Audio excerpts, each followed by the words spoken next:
Jodi, one of the things that I'm interested in chatting with you about today is just the world of work as a whole. You've seen the world of work over your career to date. What have you noticed as maybe some of the biggest changes that are relevant today that perhaps weren't so relevant maybe a decade ago? I think the engagement of workers is as low as it's just about ever been. Okay. And I think a lot of that is brought on by remote work. People working out of the office, not with each other, don't get to have the same kinds of social connections that they used to, which used to be a big pull to coming into the office, was Right. cooler talks and going to lunch with your buddies. And that is now practically disappeared from the workplace. Okay. I hear conflicting arguments to that where people are saying that they're more connected to their families, they're more connected to bigger than the world of work, and some even saying things like they're even more connected to their peers through Slack channels and Discord channels and other types of communication. So what is your viewpoint on that counter argument that remote work is actually made the workplace better? You know, it's funny because 22 years ago, this really dates me, but 22 years ago, I did my master's thesis on remote work when there were very, very few people doing it. Okay. And what we found then, which is, I would say, one of the same issues now, is it's very hard for people to manage remote workers because they aren't there. Unless you physically have a camera watching them all day and they have to be on Zoom all day, they aren't there. And so you don't really know what's getting done. While some relationships benefit and some situations benefit, and there's the huge flexibility. I was a remote worker at the time and still am, which is why I was so interested in doing my research on that. There are absolute benefits to it. There are also some negative consequences. There are people who have to be in the office because of the nature of their work. And then there are others who aren't there. And my husband works for a company where he runs a factory, and yet the support staff is not in the office. And so they cannot support the people who are actually doing the job. Okay. So how do you do that? How do you have some people off-site and some people on-site and have it work together cohesively as a team? And there are also those who use their remote days, I'm out of the office these 2 days for catch-up days, and they just block off their whole calendar and you can't even get a hold of them.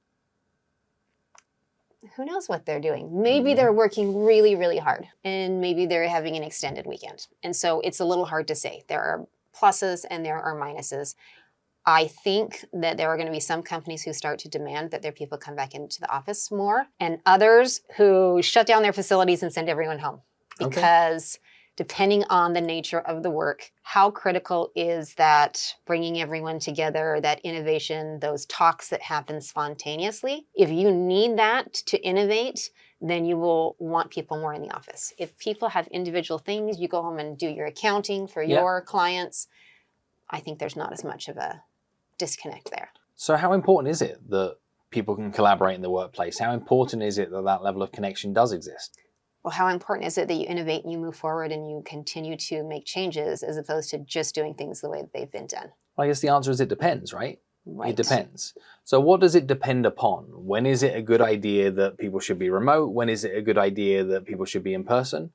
And then also, how do you navigate that change? Because the world is different now. People now have new levels of expectation, new levels of what it is that they are quote unquote entitled to. And I think companies are finding that out, and everyone is realizing they have to define it a little bit for themselves. There is no one standard, one size fits all when it comes to remote work. There is more of an expectation, and employees want more flexibility in their work situations. They want to be able to run to the doctor's office in the middle of the day or pick up kids from school.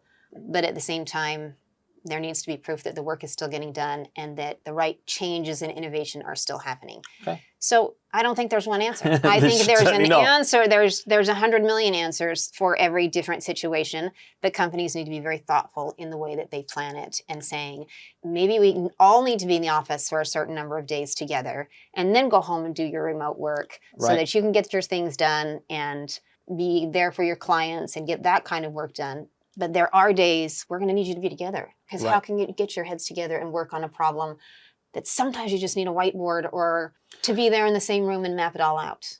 What I'm hearing here is that regardless of what solution somebody comes to as is the right fit for them, the challenge comes down to a new level of leadership. It is not the leader needs to make demands of people to be able to do one thing, or just let the rope out based on, we trust you to do your job, so go do it. It's a different skill set that leaders are requiring in order to be able to win in this marketplace. And that's complex.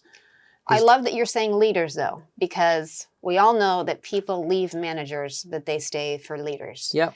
They get frustrated by those who are trying to micromanage and tell them how they need to do their job. They want that flexibility. They want that trust.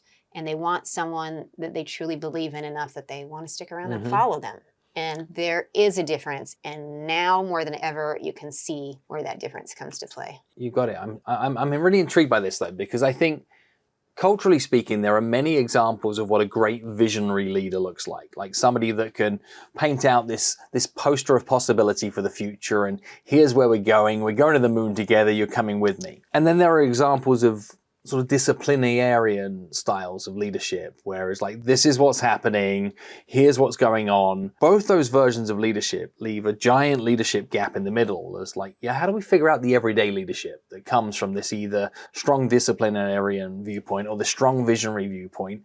How does stuff get done in between? And how do the leaders that are responsible for leading every day navigate that change? I call it interactional leadership. Okay. How you lead through your interpersonal interactions. Because you can have a fantastic visionary leader, but if they don't have an actual plan or process or system to help you get from here to here, the vision does not matter. Okay. I have been part of organizations like that, especially startups, where pie in the sky, we have all of the dreams in the world and you're all coming along for the ride and promises are made, but systems are not in place. And therefore, few people actually make it along for the ride.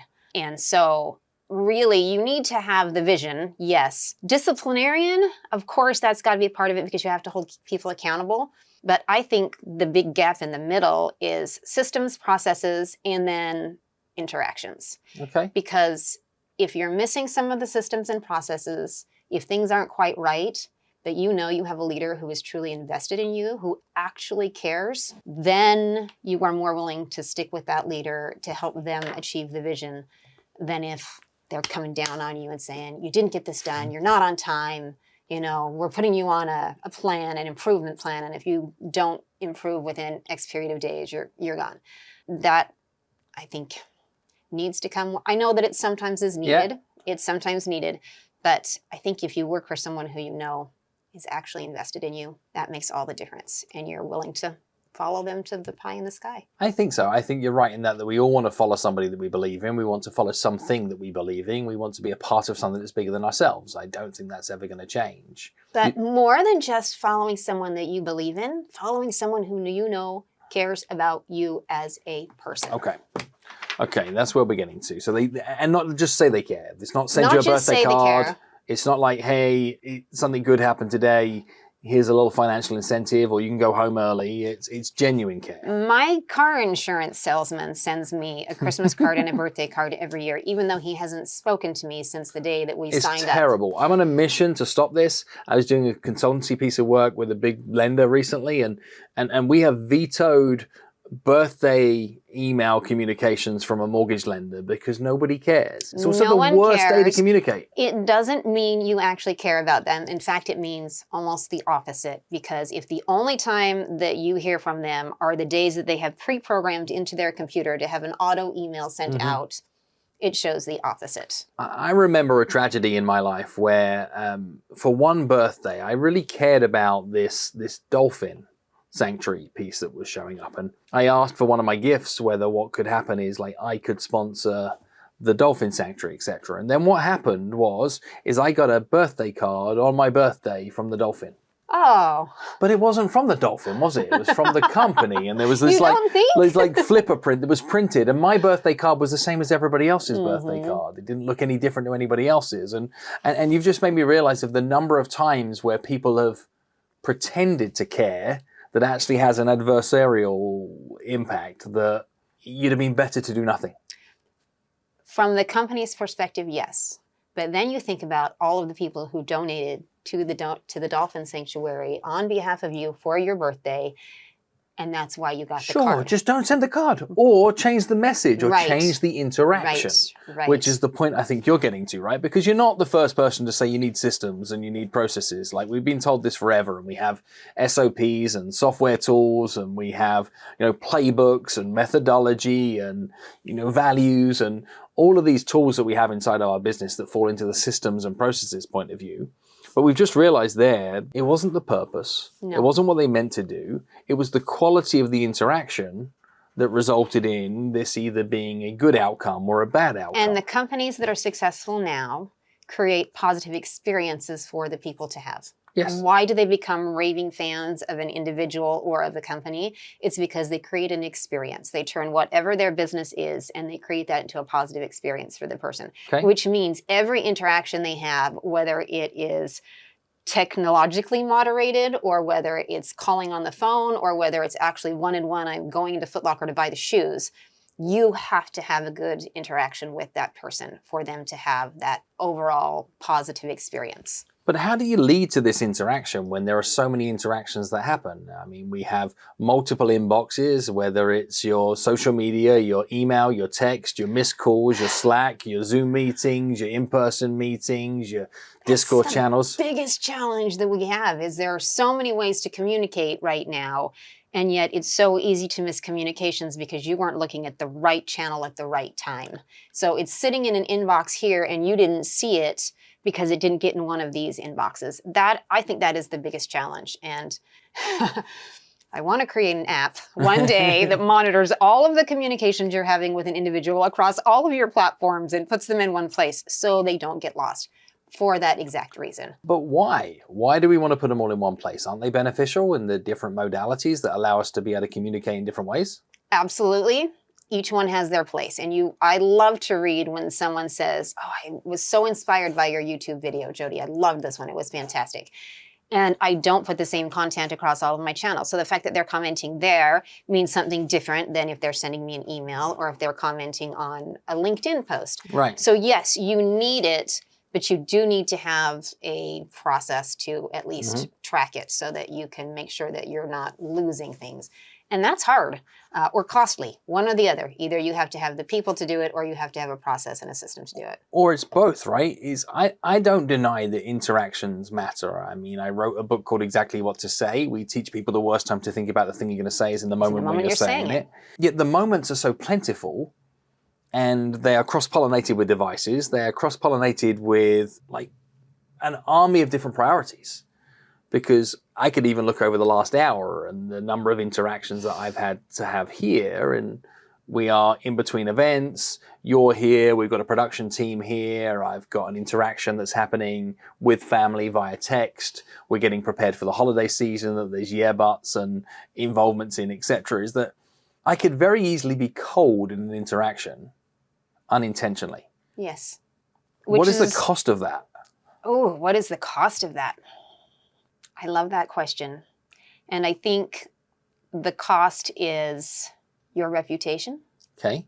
It is leaving something on the table where there could have been a relationship, a potential client, a potential growth. Well, there always will be. There always will be. And you do have to prioritize. When I flew here to New York yesterday, I had to be in a little bit of a zone out mode. I was editing a book. I had to be in my space. And so I didn't have interactions and conversations with everyone on the plane around me. Right. I probably missed out on the start of some relationships and some conversations.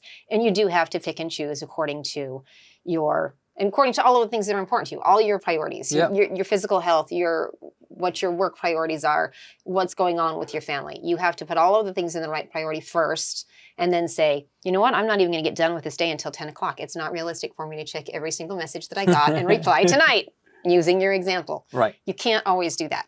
But my personal motto is every interaction is an opportunity to change a life. And I don't say that glibly at all. I mean that, and I have seen it in my lifetime and time again. And if you do take the time, especially if you know that someone is coming from a place of either weakness or they're hurting or they're having a struggle, and they don't always have to say anything for you to notice it. Okay. You can look for the cues and the clues. As you become a detective and you start to see people and the way that they act, You absolutely study the way that people act because you look at the things that they say, how they react, then you know which tools to use that might help them move forward in a positive way. Okay. If you do that same thing by reading body language, facial expressions, you can start to see the difference. Someone is like, they're telling you, I'm hurting, I'm uncomfortable, I'm in pain. You can start to see the cues when you look for them. And in those moments, it's more important, or if they're disengaged and you can see that they're just totally zoned out and they're not even there anymore. They don't care. Those are the times when it's most important to have a positive interaction. Because there's going to be a lot of times where we're just moving through life. Yeah. And you can't stop everyone that you see and have a great interaction with them. But if you do stop someone and see that they're having a harder time, they're disengaged, they're hurting in some way, then that interaction goes from being ordinary to life-changing. Got it. So this is what I'm trying to work on here is I want to come away from our discussion with a playbook, some form of clarity that isn't just interactions matter, but what interactions matter. How do I over-index? How do I prioritize? Where do I focus?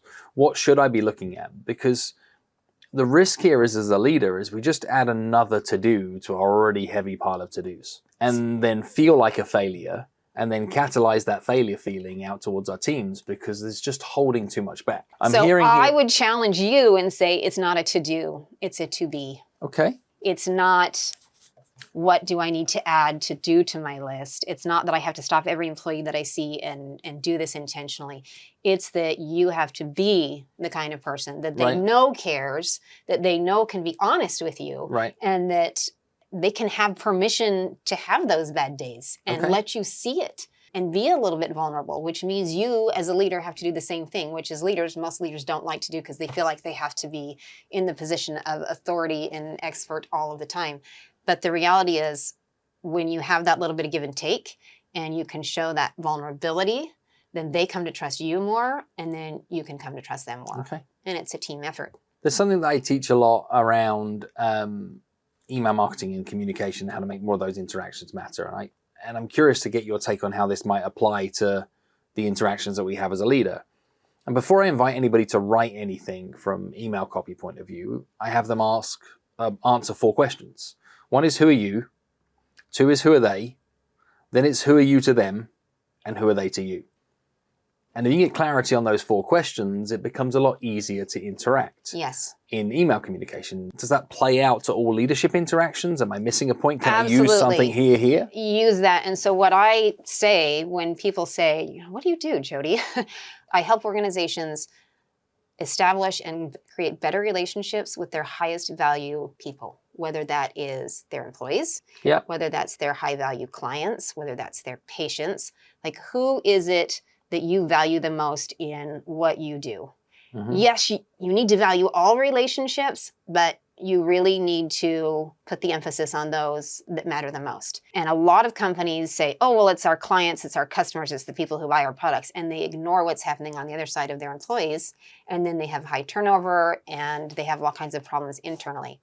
So a big part of it is, where are your highest value relationships? Right. That is where you need to have the best level of interactions, and from your employees to the people who are buying your product on the other end. So how would you go about building a system for this? I look at my life, I'm supposed to comment on every comment on all of my social platforms. I'm supposed to start interactive, thought-provoking posts on all of these different platforms. I'm supposed to respond to every DM. I'm supposed to request people to do more DMs. I'm supposed to be thoughtful and meaningful with every interaction that I have from an audience member I meet pre and post speaking event. I'm supposed to be thoughtful and interactive with every member of staff that is in support of the show. I'm needing to have to remember all of the interactions that I have with my support staff that help run my organization when things are going wrong with travel plans, etc., and that we're trying to help each other on that. I'm then having to deal with the interactions from high payoff clients that are making asks of you on a regular basis.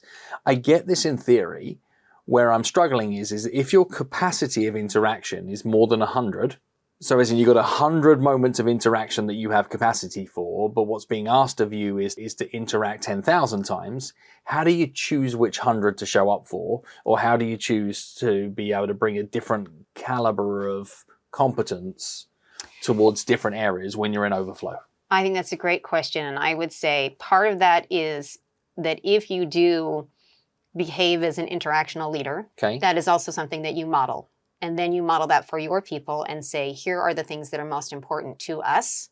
And then they also understand that there are going to be crazy days. There's going to be days where you have a million things going on and everyone's going to do their best, but you're also going to have that bit of give and take with each other. And when you are having a harried, crazy moment and you don't have the time to stop and visit with them, they will also understand because you do take that time on a normal basis and they'll be able to give you that little bit of leeway. It's a little bit harder with clients and customers who may not be willing to give you that same kind of leeway that you might have. But I do think it starts at the top by modeling that with the people who are in your immediate circle. And those who are closest to you in your circle of influence, they will see how you are, how you behave. And they will learn that Phil does know me, he does care, and he will get back to me when he can. He won't ignore me. It just might mean that he's traveling, he's on an airplane, he's busy right now, he's booked, he's on a stage. But he does care and he will get back. So I think it is more of who you become. And once they understand who you are as a person and that becomes a part of who you are, then the doing part is still, obviously that's the follow through, that's the action. But we can be a little bit more forgiving of people when they can't show up in every single moment that we need them to. Okay. I'm writing myself notes here of even things I can do is like an interaction with an ask could be a response to an answer at scale. And, thinking about a question that was asked this morning by somebody here at this event experience that is really looking for a one-on-one answer. What I could do though is use an interactional moment in the event experience tomorrow to be able to answer that question one-on-one, but with an audience of people around it that are capturing that moment too, and create some degree of scale in interaction. Is that okay? That's that right absolutely or wrong? Okay. And there are other times when you know what, this doesn't apply to everyone else. And you say, that's a great question. Let's take it offline for another time and you and I will have a personal conversation on it. Because I think one of the things that many of us who attend conferences don't like is when you show up and someone asks a question that is specific to them and them only, and they want to monopolize all of the time. Well, that's not a good use of anyone's time. And so I think it's good to go both ways. If you know that it has wide-reaching impact, use it as an opportunity to teach everyone. If you think it's got a very low-reaching impact, it's for that single person, take it offline and have it at a different time. And then also, I think of the Stephen Covey principles. Put people first. You got to prioritize things. You got to put forth the energy, do the work, think win-win. All of the 7 habits. My dad worked with Stephen for years and years and years, and so that is just the way that I was brought up. I used to listen to the tapes like at bed at night. I had those principles always going through my mind, and so I think if we look at people and don't just see them as objects, but we look at them as real people with real stories, that is where the difference comes in. And I'm hearing here is, how do I get leverage in my interactions? How do I have the right interaction at the right time on the right modality? I'm also hearing, how do I do a better job of recognizing where an interaction may need to happen because I've created an observation of somebody who was having a moment who might need some help in that moment, and holding enough space to be able to stop and deliver to that moment, as opposed to only get to it when it's on my schedule. Is leave some spanner time to tinker with the interaction of moments that are unscheduled, because there's always going to be plenty, and be ready to be aware of how much impact you could make for people in the smallest of times. Right there, that statement. Be aware of how much impact you can make for people in the smallest of times. Those are the times, the smallest of times. And that doesn't necessarily mean the least amount of time, but it might mean when they're the smallest. Or it could mean in a small amount of time. Early on in my brain tumor journey, I was dealing with facial paralysis, and it became known to me rather quickly that I am memorable. People would see me, they would say, oh, there's something wrong with that lady, and they would remember my face. And I went to the same place in Yellowstone 5 years apart. Yeah. And there was still the same worker there. And they're like, I remember you. And I thought, you have millions of visitors come through here every year, and you remember me. What does that mean? That means I have an opportunity. I have an opportunity to give them a positive reason to remember me, a positive interaction that they can hold on to, so that when they see me again, they're not saying, oh, I feel sorry for that person, but rather, oh, that's that lady, she's here again. I remember her, and I remember her because of a good interaction or experience that I had. You can use it as a superpower, so to speak, that you do see someone in their moment and have a positive interaction. It's huge. And also, I guess, finding the right time for the interaction and realizing that not everything needs a huge investment in time. I think about the times where, somebody had a puzzle on something they were texting for help with at 8:30 p.m. at night, and by 8:31 you're just ringing the cell phone and you're trying to be able to solve it. Like it's a powerful interaction versus let's put this on the agenda for tomorrow's meeting. And there are times where someone sends you a text message, and if you don't reply within 3 minutes, they're sending you a question mark, hello, are you there? And I think technology has gotten us so used to the fact that we should be able to have communication so quickly that people are having less, what's the word? Less ability to say, oh, it's okay that it's not happening as fast as I want. Maybe they're out of town. Maybe they're in bed. Maybe their notifications are off for a reason. So I think we need to give people the benefit of the doubt. Right. I think we need to back off from expecting everything to happen instantaneously and say, they probably have other things that they're doing and they will get back to me when they can. I think as leaders, though, we can help ourselves with that to not be the hero of every story is. There are people in this room that we're stepping into here tomorrow, and one in particular is a mutual friend of ours, Andrea. She says, I ask you questions and you're a pain, you're annoying. I'm like, well, what do you mean? She says, I ask you how to do something or what you think I should do, and you never give me an answer. You ask me questions in return. Right. and sometimes as leaders, our interactions are teaching people to think as opposed to giving the answers, right, or not taking the monkey off their back and saying, I got you on this. And that's where the overload can come from, right? Is that we take an interaction and we relieve your burden in its entirety in the moment because it felt good in the moment, but then we find ourselves carrying too many heavy puzzles. Is this something that is commonplace in your world too? So the way that I would answer that is another concept that I love and I teach on all the time is called antifragility. Right. And people say, well, isn't that just resilience? Well, resilience is going back to as good as you were before an incident. Okay. Antifragility is when you actually increase your capability to thrive because of a challenge, a stress, volatility, mistakes, whatever happens. You actually get stronger and better. Wow. And which is, wow. And say this again. So resilience is? Resilience is going back to as good as you were before. Bouncing back. Okay. Why would you want to experience something hard and go back to as good as you were before? Okay. Why would you not want to become better because of that experience? You look at COVID. We all went through a pandemic that literally shut down the country. There was very strong reaction, some would say overreaction, on how things were handled, and business came to a halt. Mm-hmm. Experts everywhere were saying, oh, we need our people to be resilient. We need them to bounce back. Why the heck would you want people to be resilient?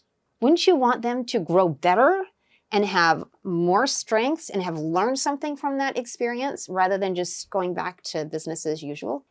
And that is the concept of antifragility. So to get back to your question, I think with the interactions, you have to be intentional. Yes, you have to prioritize. But we're in a world right now where people bubble wrap everything. Mm-hmm. You bubble wrap things. When would you use bubble wrap? What would be a great example of that? When I wanted something not to break. Right. When you have something fragile and you want it not to break, you're going to wrap it and wrap it and wrap it and hope and pray that when it arrives at the doorstep that you need it to, that they unwrap it and it's in perfect condition. Mm-hmm. But we are doing too much bubble wrapping of people and relationships and children, and it's not doing them any good. Bubble wrap is going to do nothing for the crushed egos and failed businesses that happen because we are trying to tiptoe around things and not be proactive enough, and people take offense too easily. So if someone's interaction is dependent on you doing the right thing at exactly the right moment, or they're so fragile they're going to break, then that person is in serious need of some help. And sadly, I think in some ways we're creating a little bit more of that. Trophies for everyone, everyone's a winner, as opposed to the reality that, yeah, you're not always going to win. And sometimes it's going to be hard. And sometimes you're going to break down and cry. But ultimately, we want you to learn from that. We want you to get better. And then you're going to be stronger later. Let's loop back on this anti-fragility piece in a second, because I think we all have aspirations that we'd like to have more intention in the moments that we find ourselves with others. And much of what we talked about is how, as an interactional leader, that we can create upward moments. We can create magic moments that are optimistic, they're positive, we can create more joy in people's lives. When things get hard, the natural reaction I've learned to see is that people hide or they placate.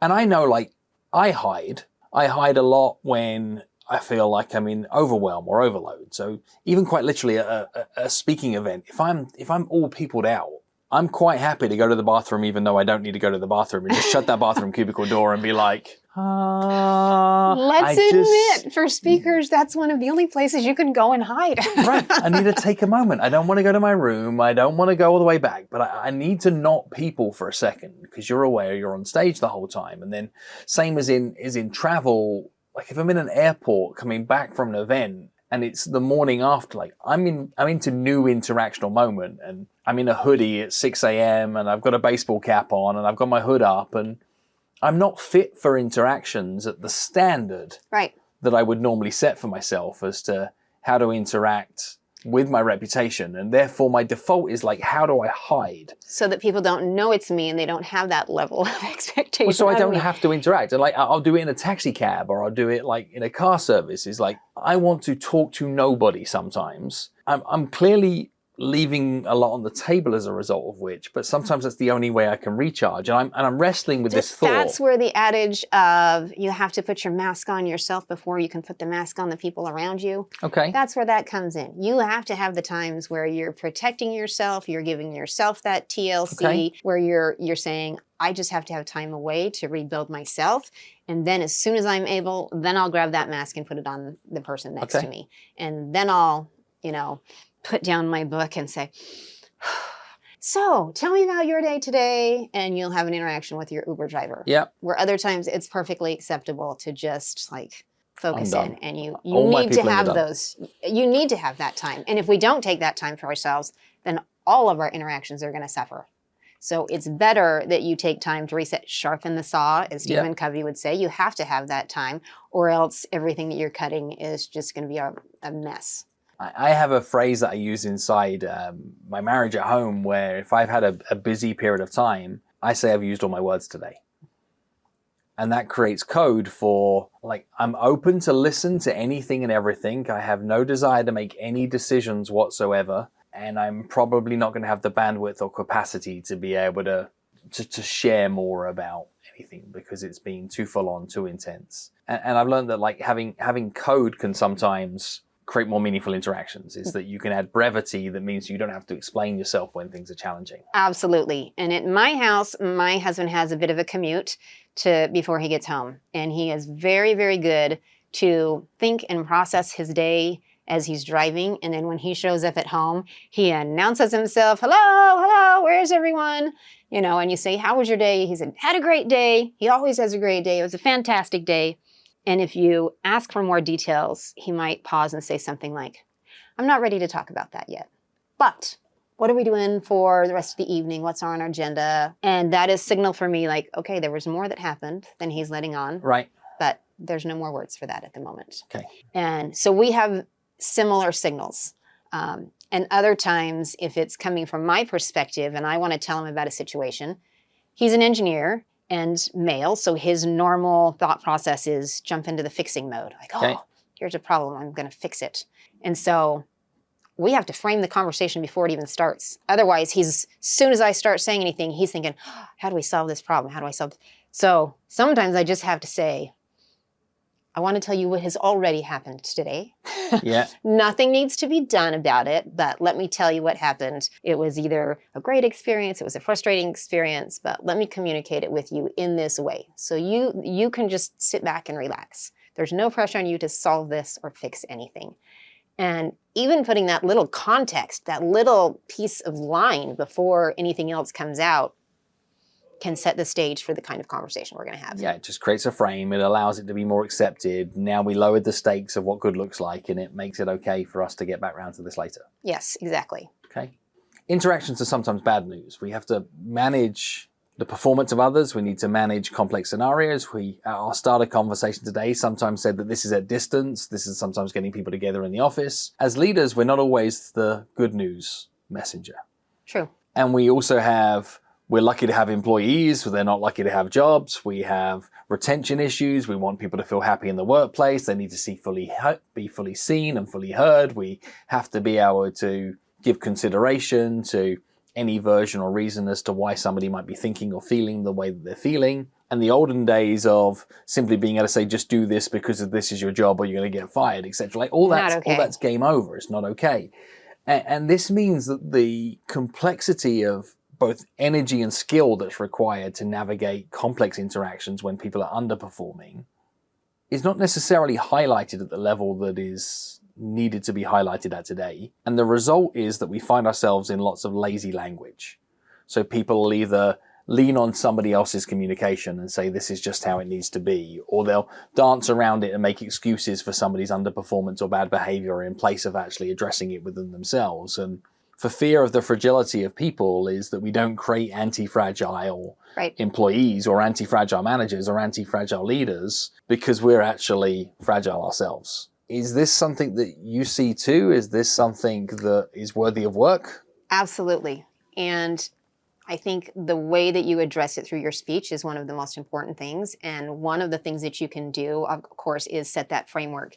And part of the framework is acknowledging we're going to have a hard conversation. And I recognize that some of this is going to be difficult for you and is going to cause you to question yourself, decide if you need to make some changes.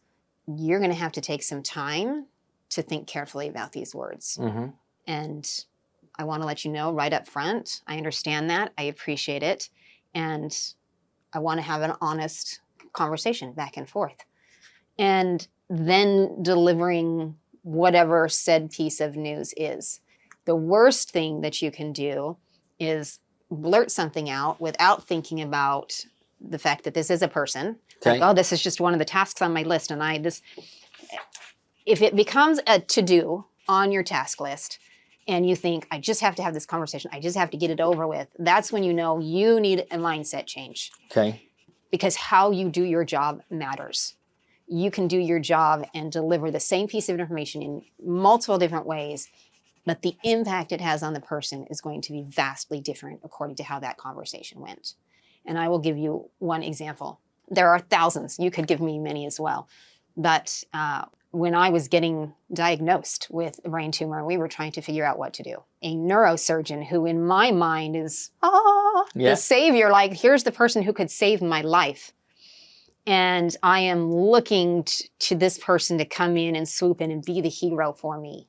And I'm also looking at him as one of the smartest people in the room. Right. Like, for sure, world. The smartest person in the room. And in talking to myself and my husband, when we said, what is the situation? What do we do? And my husband says, if this were your wife or your mother, what would you do? What treatment would you suggest? And he paused for a few seconds and he looked down and then he looked up and he looked me in the face and he said, Mrs. Brown, I'm sorry, but I would not touch you with a 10-foot pole. Excuse me? I was looking for you to step in and save me. And not only are you no longer the savior, you're telling me you don't have any solutions for my problem and you have given me no hope or options. What do I do with that information? Right. Not helpful. Not helpful, not considerate of the very, very difficult situation that we were in at that time. Zero consideration. And I walked out of that office completely overwhelmed, and only later did I realize, thank goodness he said that, because had I trusted him with my life, I would probably not be here today. Right. Because he was clearly not the right person. But in the moment, do you think I had that perspective? In the moment, all I could think of, what hope do I have? if the person who is supposed to step in and save the day says they cannot save the day. Right. So. And I guess what we're learning here is the answer is not the answer.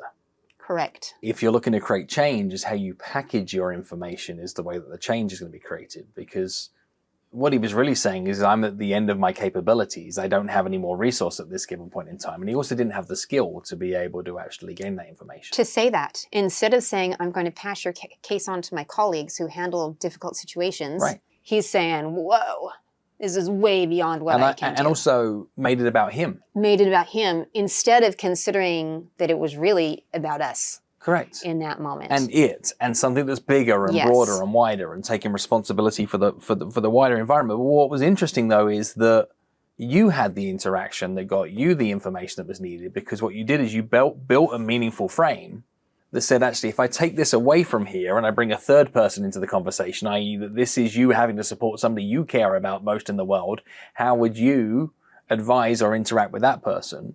You made it easy for him to tell the truth from his point of view. That although you might not have liked the answer, what you got was fast acceptance that you were in the right room with the wrong person. And that is part of the key right there, because you need to be able to have the right message and the right messenger at the same time. Right. And so it was when we found the person who ended up being the one to save my life, that we had that level of trust that he is giving us the right message. He is the right messenger. And he actually said, don't listen to some of these other people, and I will tell you why. This is a teaching hospital. They are residents. They are learning. They are testing out their theories on you. Do not believe a word that they say. I don't want you to put any emotion into that. I want you to trust me and trust my team, and that is who you listen to. Oh my gosh, what a difference is that kind of conversation, because that puts some context there. Whereas 25 people said I was inoperable, but the reality was I was inoperable for them. Correct. It was a matter of getting into the right hands. It was outside of their scope. And so a big part of conversations is recognizing what is the scope, and acknowledging if it's not within your scope, acknowledging that in such a way that you turn them on to at least the right options.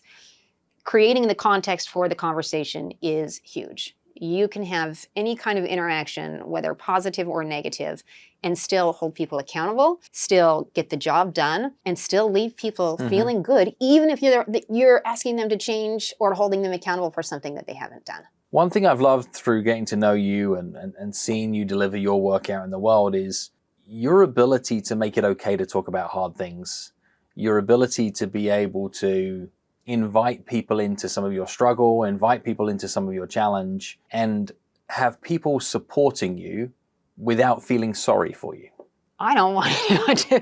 No one I can't say no one. Some people want to be felt sorry for. That's how they gain attention. But that's where most people would go when somebody's dealing with adversity, is they make it about themselves because they're holding it back as a judgment that it must be so hard to be you. What they're really saying is, I'm glad I'm not you.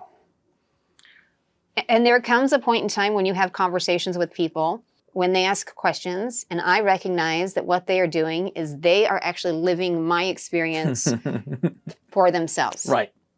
They are saying, if I were in that situation, what would I have done? And I can see it as it is playing out, because they're telling me my story through their viewpoint and what was going on in their life and how they felt when they heard this about me. And I thought, okay, my story is your story when you're hearing it. Your story is my story when I'm hearing it. Right. And it should always be about, we know this on stage, it's not about us, it's about them. Yep. It's about the audience. And what you co-create. And what you co-create together. And that is where too many people get it wrong, is they focus on, here's all of the things that I went through, and don't ever pull out the fact that they're all of these principles and learning moments that are applicable to everyone. Yeah. And that when you go to those deep and hard places, the reality is people were already wondering in their minds about those deep and hard places. Yeah. If you don't go there, you just leave that unanswered, and then they walk away not feeling satisfied. You're a beautiful example of what a mutual friend of ours in Rory Vaden has preached a few times, is that you're best served to help the person that you used to be. And you carry this through in your work, and your passion towards creating anti-fragile work environments, your Now, realization that it isn't just an anti-fragile mindset, but you need skills to be able to interact in the moments that matter, is only you sharing what has been helpful for you in your world to be able to grow, and helpful for other people that have joined you in your world to be able to grow. But what I want to do with that quote, that I think is even a better reflection of who Jodi is, you are helping people be better versions of themselves based on the experience that they shared with you of them. Is actually, you're helping the helpers that have helped you to have been better helpers for you at those periods of time, to therefore create better helpers that are out in the world. And I think there's so many like meta ideas that bounce out of that, but it's admirable for you to be able to have taken your help journey with people that have inevitably delivered a huge amount of help, but for you to be able to re-engineer how their help could have been even more helpful, and then carry that towards others in the world. Is that intentional? Absolutely, that's intentional. And one of the things I do when I go on stage is part of the work before the work is I contact the event organizer and I say, can I have the names of 3 to 5 people who are going to be in the audience who you feel comfortable might be willing to volunteer and help me with an experiment? And I contact those people ahead of time and I tell them what we're going to be doing and what we're going to talk about. And then I give them the challenge. In your day-to-day experiences as people are coming in and out of the office and you're just doing your normal work, or as you go home and you interact with your kids, I want you to be more thoughtful about the interaction. And instead of just asking the same old questions over and over again, take advantage of the time that you actually have to create a moment. And we know what creates moments. There's research on it. And if you, personal touch, smells, proximity, listening to each other's words, mirroring each other's language, there's all these different things that truly can create lasting moments that are memorable. So if you put some intention forward, even a few minutes worth with the person that's going to walk in the door, you look down a few minutes ahead of time and you say, oh, I know who's going to be my next appointment. I know that person that's coming in. Or I'm going to pick up my kid from school. If you have planned for even a few minutes for that interaction, you can create a much more meaningful interaction. And this is where our work collides, which I love so much because it's what we both do, is want to create more meaningful, impactful interactions. And so I give them that challenge. And then I show up the next day or a couple of days later and I get on stage and I invite perfect strangers who I've never met except for through a phone call to stand up on stage and share the experience that they've had. And one of the things that I love the most is, number one, they are learning from each other. Yes. It's not me doing the preaching and here's what you have to do. They are learning from each other. And more often than not, they bring the audience to tears because they're in their element. They know what they do. They see how, I know what I could do for this person who is coming in. And it becomes relatable. And it becomes relatable.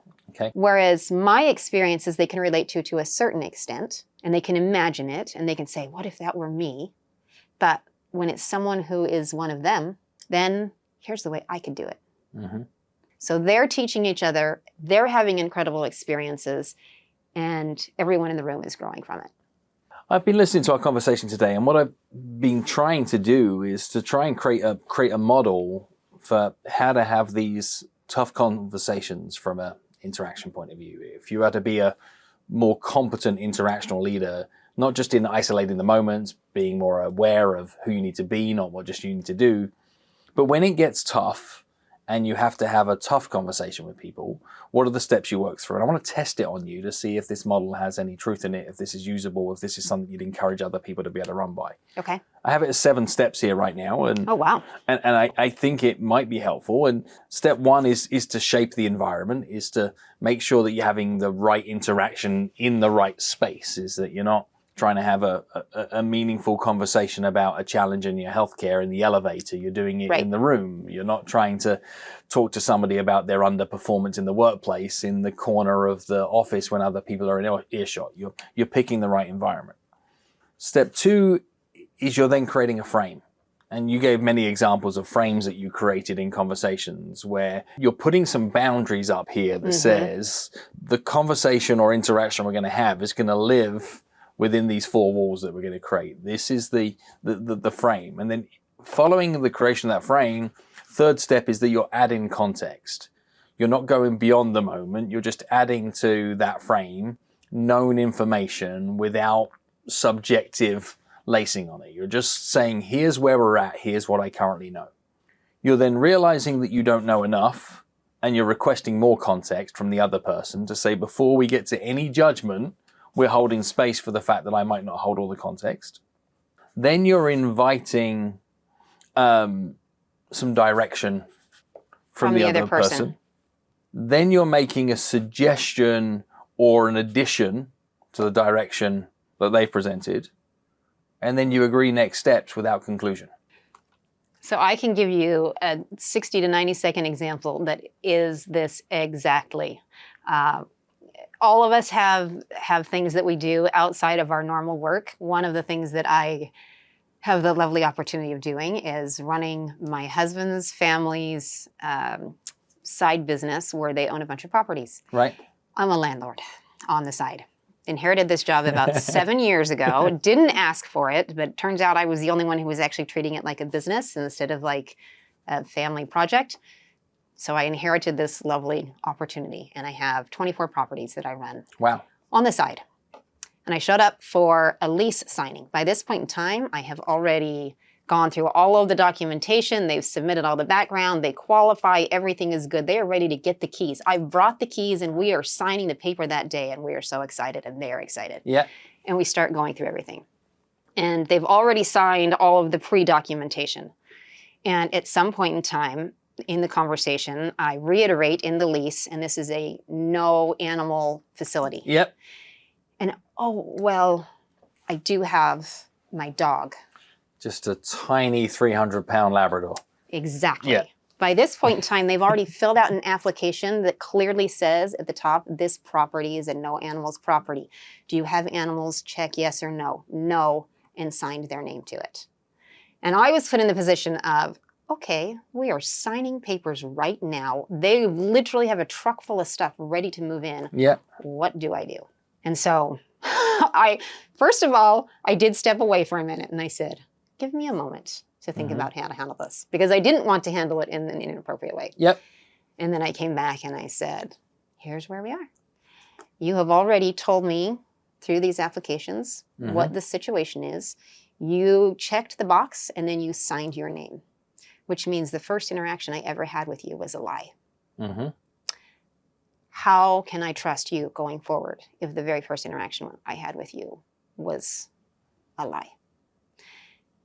And then I explained further why this was a no pet facility and it, all of the different things. And then I left it to them and I said, so help me understand a little bit more.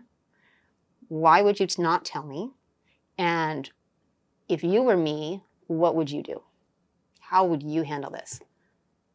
And they realized literally their home is on the line. And they looked at each other. And first of all, they said, so sorry. I should have disclosed up front. Yeah, you should have.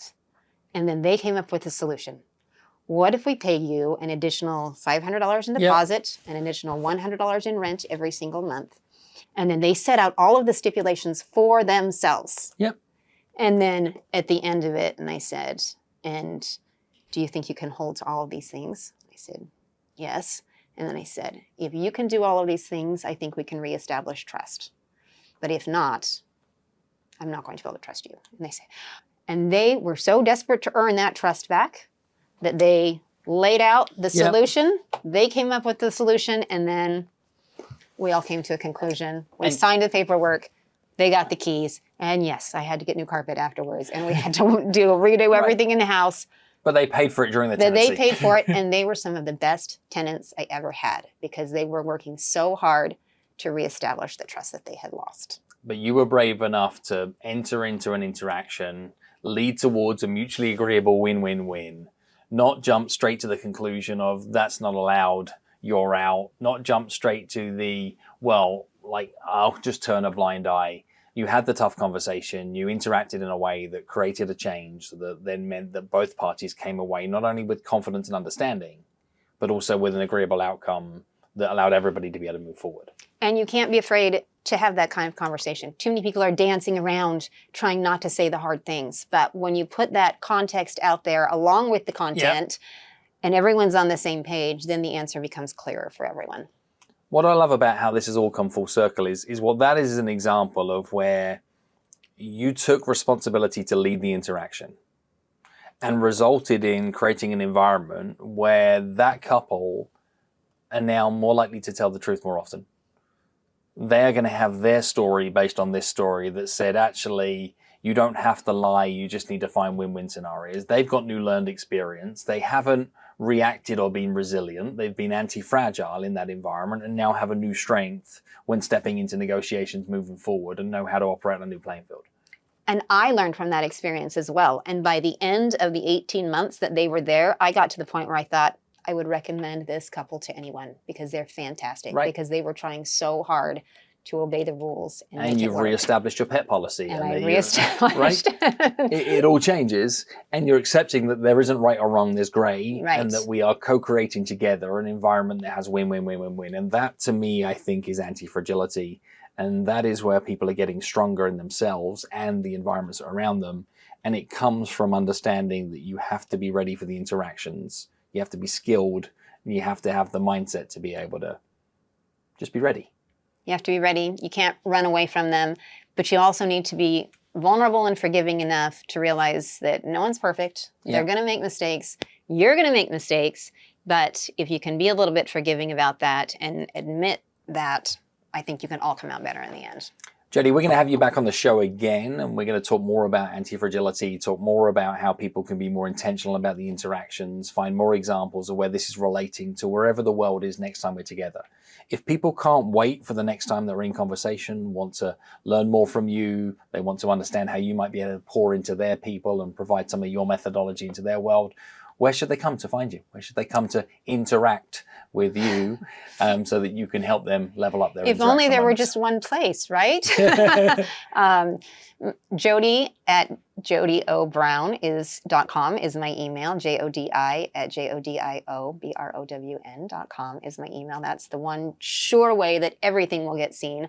And then I'm very, very active on LinkedIn, Jodi or Gil Brown, as well as on my YouTube channel, Instagram, you name all the socials. I've got all of them. LinkedIn or via your email address. Yes, are the two preferred ways that, especially for business things, those are the ones that will go straight to the top of the And box. that's where you can have an interaction that is with you, that maybe what we can do is to have an environment that is valuable. Yes. On a platform that you're ready to communicate from, that can allow them to be able to frame out their situation, to add any additional context, to allow you to add some more context, to invite some direction as to how you might be able to help them, that you or they can suggest any additions, and then you can agree the next steps.